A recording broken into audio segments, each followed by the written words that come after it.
नमस्कार. आपण पाहत आहात स्वरांजली न्यूज चॅनल. सध्याच्या या धकाधकीच्या आणि रिमिक्स असणाऱ्या या युगामध्ये आजही आध्यात्मिक शक्तीची एक जोरदार ताकद दिसून येते आणि या आध्यात्मिकतेच्या माध्यमातून भारतीय इतिहास, संस्कृती आणि आध्यात्मिक असा अभूतपूर्व संगम असलेला एक चित्रपट सध्या 24 जानेवारी रोजी प्रदर्शित होत आहे आणि त्या चित्रपटाचं नाव आहे मिशन अयोध्या. आणि हा चित्रपट काय आहे, याची रूपरेषा काय आहे, हे जाणून घेण्यासाठी आज आपण या ठिकाणी आपल्या स्वरांजली न्यूज चॅनलच्या स्टुडिओमध्ये या चित्रपटाचे दिग्दर्शक श्री समीरजी उपस्थित आहेत.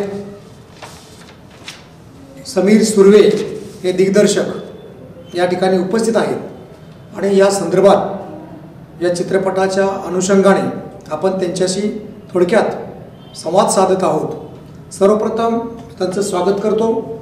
स्वरांजली न्यूज चॅनलमध्ये आपलं स्वागत. नमस्कार. नमस्कार. आपण जो चित्रपट प्रदर्शित करणार आहात मिशन अयोध्या, सर्वप्रथम मला हाच प्रश्न पडलेला आहे की आपण मिशन अयोध्या हेच नाव या चित्रपटाला का दिलं किंवा देण्यापाठीमागचा हेतू कोणता आहे?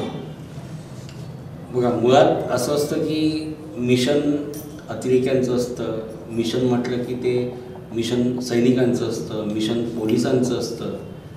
पण हा चित्रपट वेगळा आहे कारण इथे मिशन एका शिक्षकाचं आहे, ज्याने श्रीराम, रामजन्मभूमी मंदिर, अयोध्या या आपल्या जिव्हाळ्याच्या विषयाला अनुसरून हे मिशन तयार केलेलं आहे. आणि ही एक अतिशय मनोरंजक गोष्ट आहे जी आपल्यासमोर 24 जानेवारीला सर्व चित्रपटगृहामध्ये येणार आहे. आता ज्यावेळी आम्ही मिशन अयोध्या असं म्हटलं तर त्यावेळेला तुमच्या प्रत्येकाच्या डोक्यामध्ये वेगवेगळ्या कल्पना येतात की अरे हा चित्रपट नेमका काय असू शकतं, हे काय मिशन आहे वगैरे.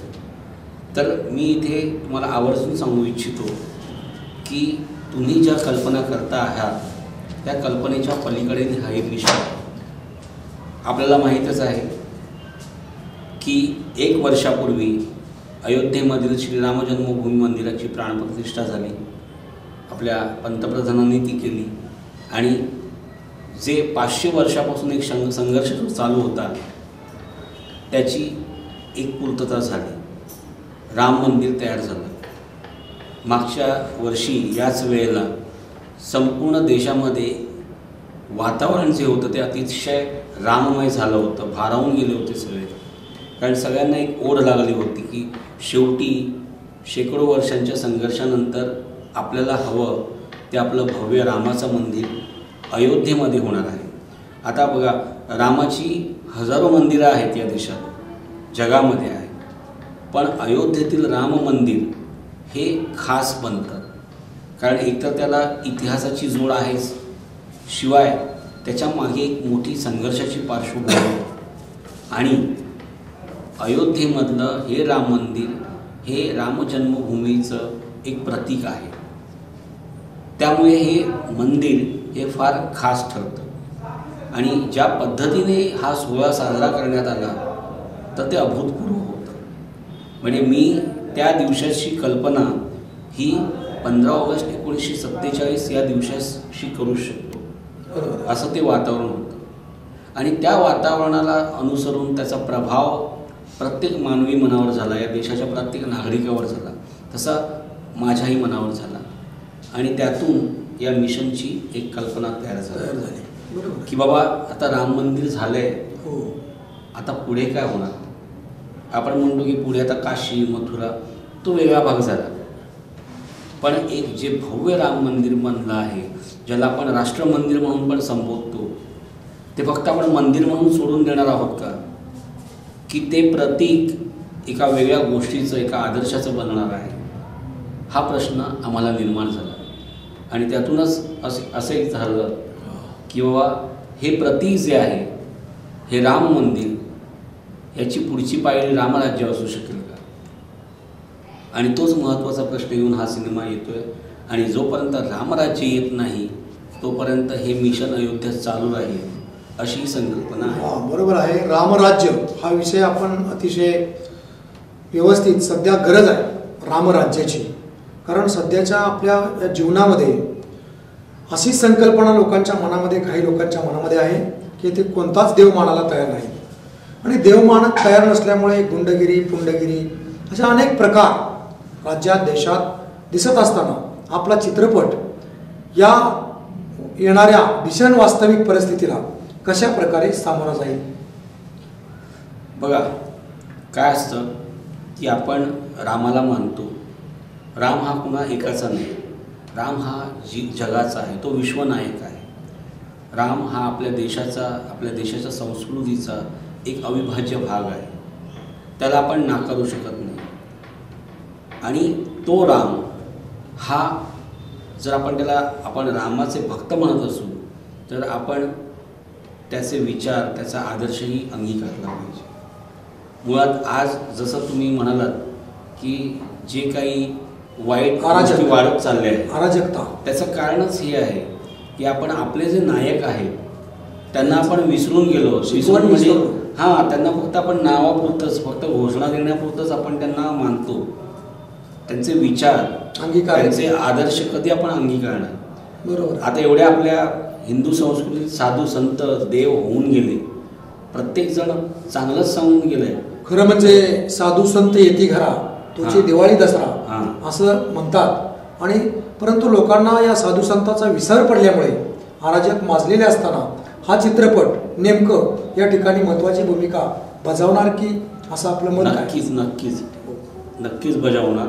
आणि मला पूर्ण आत्मविश्वास आहे की मी आणि माझ्या सहकाऱ्यांनी जे एक प्रयत्न केलेला आहे, जो एक विचार पुढे नेण्याचा प्रयत्न केलेला आहे, त्या विचाराला आपण रसिक प्रेक्षक नक्कीच दाद द्याल. कारण हा विषय हा तुमच्या, आमच्या प्रत्येकाच्या जिव्हाळ्याचा विषय आहे. ही काय लव्ह स्टोरी नाही आहे, ही काय ॲक्शन पॅड फिल्म तसं काही नाही आहे. पण हा जिव्हाळ्याचा, हार्ट टू हार्ट कनेक्शनचा विषय आहे. हा चित्रपट पूर्णपणे चित्रीकरण अयोध्या या ठिकाणी झालेला असेल. हा चित्रपट मुंबई, ठाणे, संभाजीनगर, त्याशिवाय उत्तर प्रदेशमधील जौनपूर आणि फायनली अयोध्या या अशा 5 ठिकाणी झालेला आहे. तर तुम्हाला अजून एक प्रश्न या निमित्ताने पुढे येतो की या ठिकाणी तुम्ही जो चित्रीकरण केलं, ते चित्रीकरण करत असताना आपल्याला एखादा जिवंत अनुभव आपण प्रेक्षकांना सांगितला तर उत्तम आहे. आता असे बऱ्याच गोष्टी आहेत या चित्रपटात, एखादा महत्त्वाचा म्हणजे पण मी आता इथे एक सांगू इच्छितो की उद्यापासून आमचं म्हणजे ट्रेलर आउट होतं आहे, तर त्या ट्रेलरला पाहिल्यावर आपल्याला या चित्रपटाची भीषणता आणि दाहकता कळेल. माझ्या बाजूला या चित्रपटातील एक मुख्य नायक, ज्याला आम्ही या चित्रपटातील प्रमुख व्यक्तिरेखा म्हणून म्हणतो, ते विचारे, जे संभाजीनगर येथील छत्रपती शिवाजी विद्यालयातील एक कर्मचाऱ्याची भूमिका करत आहेत, जे स्वतः कारसेवक म्हणून त्या बाबरी मस्जिदच्या घुमटावर चढले होते आणि ती मस्जिद पाडण्यात ते अग्रभागी होते. असं हे यांचं कॅरेक्टर आहे. आणि त्यांनी एक प्रसंग जो या चित्रपटात चित्रित झालेला आहे तो अंगावर शहारे आणणारा आहे. म्हणजे ट्रेलर पाहताच मी जे काय बोलते तुम्हाला कळेल. म्हणजे अक्षरशः रामाचा झेंडा वाचवण्यासाठी हे विचारे प्रसंगी स्वतःला पेटवून घेतात, पण रामाचा झेंडा जळू देत नाही. आता हा जेव्हा प्रसंग आम्हाला चित्रित करायचा होता त्यावेळेला तो आम्हाला विदाऊट म्हणजे कुठलाही डमी न वापरता करायचा होता. आणि त्याच्यासाठी यांनी जे जिगर दाखवला, जो जिगर दाखवला आणि जो सीन क्रिएट झाला आहे, तर तो तर अत्यंत रोमहर्षक आहे, रोमांचकारी आहे. आणि त्यावेळेला म्हणजे आम्ही सगळे जीव मुठीत धरून होतो कॅमेरामागे. कारण काय की थोडं जरी गोष्ट बिघडली तर जीवावर बेतणारं होतं. पण रामावर आमची श्रद्धा आहे, रामावर विश्वास होता ना, म्हणजे त्याने तारून नेलं, आमची नैया पार लावली. आणि आज तो सीन या चित्रपटातला एक जबरदस्त सीन झालेला आहे. बघा, हा सिनेमा जो आहे हा फक्त प्रबोधन नाही, तर हा कम्प्लीट एंटरटेनिंग सिनेमा आहे. तुम्ही ज्या पैशाचं तिकीट काढून हा सिनेमा बघायला जाल त्याचं व्हॅल्यू तुम्हाला परत मिळाल्याशिवाय राहणार नाही. तुम्हाला नक्कीच पश्चाताप होणार नाही. बरोबर आहे. एकदम चांगली भूमिका आपण चित्रपटातून मांडलेली आहे. आपल्या या भारत देशामध्ये आजही राम म्हणल्यानंतर प्रत्येकाला एक जागृत होतं आणि अगदी न शिकलेला अडाणी माणूससुद्धा नमस्कार म्हणण्याऐवजी राम राम अशा प्रकारची भूमिका ही प्रचलित काळापासून चालत आलेली आहे. एवढं प्रेम रामावर आहे. राम हा एक व्यक्ती किंवा व्यक्तिमत्व नसून राम हा एक राजा आहे. राम हा एक देव मानतात. आणि एवढंच नव्हे तर एक पत्नी एक वचनी एक बाणी ही शिकवण घेऊन ज्या रामाला आज सगळं जग म्हणण्यापेक्षा भारत देशामध्ये प्रचंड मानतात, राममय असा हा चित्रपट आपण प्रेक्षकांना दाखवत आहात. या चित्रपटाविषयी या देशातील तरुणांना आपण काय उपदेश द्या? उपदेश करण्याएवढा मी काय मोठा नाही, पण एक मित्र म्हणून मी सांगू इच्छितो की येणारा काळ हा फार महत्त्वाचा आहे. म्हणजे आत्तापर्यंत आपण आपल्या पुढच्या पिढ्यांना काय सांगत आलो किंवा आमचे पूर्वज आम्हाला काय सांगत आले रामायणाबद्दल, तर आम्हाला रावणावर विजय मिळवणारा राम हेच सांगत आलं. म्हणजे रामायणाची गोष्ट कुठे संपते, तर जिकडे रावणावर विजय मिळवला रामाने तिकडे गोष्ट संपते.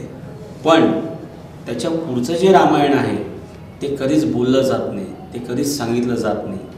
आणि तेच आज काळाची गरज ओळखून आपण ते रामायण समजलं पाहिजे. आपण जर खरेच रामभक्त असू तर आपल्याला पूर्ण रामायण अवगत असायला पाहिजे. पुढच्या पिढ्यांना आपण कोणता राम शिकवायला पाहिजे, तर बरोबर तो राम आता बाजूला ठेवून रावणावर विजय मिळवणारा राम तो आता बाजूला ठेवायला हवा. आणि ज्याने रामराज्याची निर्मिती केली तो आदर्श राजा राम तो आता आपण लोकांसमोर पुढच्या पिढ्यांसमोर आणायला पाहिजे. आणि जे तरुण वर्ग आहेत त्यांनी पण प्रयत्न केला पाहिजे की आपण फक्त जय श्रीराम बोलून आरडाओरडा करून काही होणार नाही, रामराज्य येणार नाही. उलटा तो आक्रस्ताळेपणा हा कुणाच्या तरी द्वेषाचा आणि तिरस्काराचा विषय बनतो. आणि जिकडे राम हा कुणाच्याच द्वेषाचा आणि तिरस्काराचा विषय नसायला पाहिजे, तो एक प्रेमाचा, तो एक आदराचा, तो एक आदर्शाचा, तो एक त्यागाचा विषय आहे. ज्याला जर आपण समजून घेतलं तर जसं सर बोलले की तो एक पत्नीव्रत एक मुखी होता ना, राम जय पर प्राण जय पर वचन न जाय असा तो राम होता. ज्याने भोगलं, ज्याने जनतेसाठी स्वतःच्या कुटुंबाची पर्वा न करता त्याने सीता विरह सहन केला 14 वर्ष ना, असा तो राम, आज्ञाधारी राम ना. त्याच्यातला एक जरी गुण आपण अंगीकारला तरी आपलं आयुष्य सफल झालं. तर ह्या सगळ्या गोष्टींचा जर आपण विचार केला, त्या रामाला जर आपण खरंच समजवण्याचा प्रयत्न केला. बघा, आपण देव बोलून त्याला फक्त मंदिरात कैद करून टाकतो आणि आपण भक्त म्हणून आपल्या इच्छा पूर्ण होण्यासाठी त्याचा वापर करतो ना. जर देवाला काय अपेक्षित आहे हे आपण कधी ठरवणार, की आपण कधी आपल्याला कळणार ते. त्याला जे हवं आहे ते जर आपण दिलं तर बाकीच्या गोष्टी करायचीच गरज लागणार नाही. तर त्याने जे काही सांगितलेलं आहे साधू संतांनी, संत रामदासांनी, समर्थ रामदास बोलून गेले रामाबद्दल, हे जर आपण जर समजून घेतलं तरच आपल्याला तो आदर्श राम हा दिसेल. बघा, आता पुढचा काळ फार वेगळा आहे. आपण डिजिटल युगात आहोत. AI आता येत आहे, पुढे रोबोटिक्स येत आहेत ना. पुढची पिढी ही ती फार लॉजिकल आहे, ती क्रिटिकल थिंकिंग करते. आणि त्या पिढीला संस्कार देण्याचं काम अयोध्या म्हणजे आपला जो चित्रपट आहे मिशन अयोध्या हा निश्चित करेल असं मला पण वाटतंय. पण याविषयी या तरुणांना जसं तुम्ही आता बोध दिलेला आहे, या चित्रपटाविषयी विशेष तुम्हाला आवडलेली आणि आता इथून पुढे 24 जानेवारीपासून रामराज्य कशा प्रकारे या चित्रपटाच्या माध्यमातून येईल असं आपल्याला वाटतं, थोडक्यात सांगा. थोडक्यात म्हणजे कसं आहे, आपण म्हणतो की आपलं जे राम मंदिर आहे ते राष्ट्रमंदिर आहे. आता ते जर राष्ट्रमंदिर आहे तर मग ते 140 कोटी जनतेने स्वीकारायला हवं, ही पहिली गोष्ट ना. मग त्या 140मध्ये सर्व धर्मीय आले, ते ज्यावेळी पॉसिबल होईल तिथून मग पुढे एक स्टेप पुढे जाईल. कारण आज त्या रामाला कोणी नाकारायला नाही पाहिजे, पण एक समाज आहे, एक वर्ग आहे तो आज तिरस्कार करतो आहे. कुठेतरी आपणही कमी पडतो. आपण फक्त द्वेष करून हेट करून काही होणार नाही. आपण एक मोठा भाऊ म्हणून त्यांना समजवायला कमी पडतो आहोत का, याचा पण आपण विचार करायला पाहिजे. बरोबर आहे, बरोबर आहे. ना फक्त मारून तिरस्कार करून काही होणार नाही. प्रेम कारण नाही. रामाने कधी हे केलं नाही. रामाने रावणाला मारल्यानंतरही त्याचा आदर केला. हो, हे जर आपण समजून घेतलं तर केवढं मोठं आहे. रामराज्य तेव्हाच येईल ज्यावेळेला रामाचे विचार एकमेकांचा द्वेष, हां हां भेद सारे मावळू द्या, वैर साऱ्या भावना, मानवाच्या एकतेची पूर्ण हो कल्पना. येस, त्याच दिवशी खऱ्या अर्थाने रामराज्य येईल. बरोबर. आणि असा विचार आपण चांगल्या प्रकारे दिलेला आहे. आणि निश्चितपणे हा जो चित्रपट आहे मिशन अयोध्या, हा संपूर्ण देशातील रामभक्तांना निश्चितच आवडणार, हे यामध्ये दुमत नाही, तिला मात्र शंका नाही.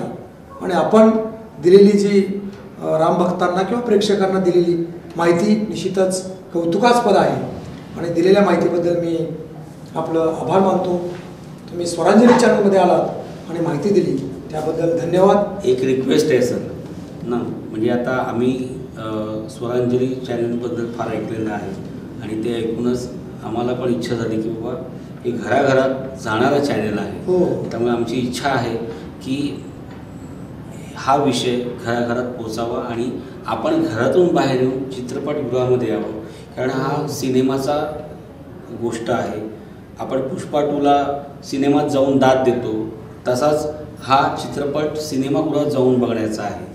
त्याच्याचसाठी म्हणजे आज इथे या चित्रपटातील एक महत्त्वाचं पात्र आहे इकडे, आणि जाताना तुम्हाला एक झलक देऊन जायचं आहे. म्हणजे तुम्हाला अंदाज येईल की हा चित्रपट केवढा व्हायब्रंट आहे आणि केवढा जबरदस्त होणार आहे. त्याचीच एक झलक आम्हाला तुम्हाला दाखवावीशी वाटते. हो, हो. यांच्या एकच माध्यमातून. बसून.